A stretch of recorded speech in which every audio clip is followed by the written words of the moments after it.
I'll tell you, there were two times God intervened.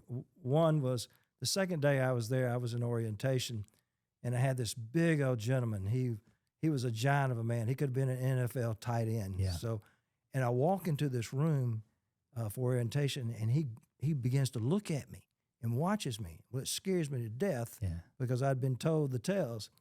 And so later that night, I was going to go to the chow hall, and I'm walking past, because we're in two-man cells, I'm walking past a cell, and all of a sudden somebody goes, "Dean Alford, are you Dean Alford?" And I look, and it's him. Wow. Well, to say the least, it scared the devil out of me, right? And so I go on a chow and come back. Well, that night they chose some orderlies, some guys to sweep, and he was one of them. And he comes by my cell, and I am telling you the honest truth what happened. He comes by my cell, and he stopped. And he said, "Come here, let me talk to you for a second." So I go up to the bars. He said, "I read about you in the Augusta paper."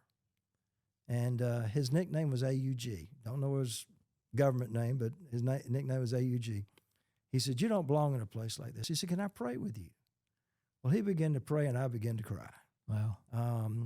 And he said, "Don't you worry about a thing. I've got you covered." Well, I was there for several weeks, and every day he'd come by and checked on me. And, you know, he would just make sure everything was good.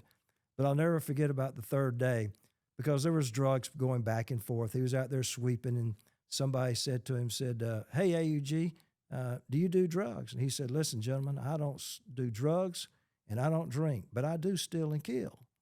And I thought to myself, well, God, thank you for at least sending me a professional to kind of watch over me. And, you know, my daughters often ask me, she said, "Do you think it was real or really an angel?" I said, "I don't know either one, but I'm glad God provided it." Yeah.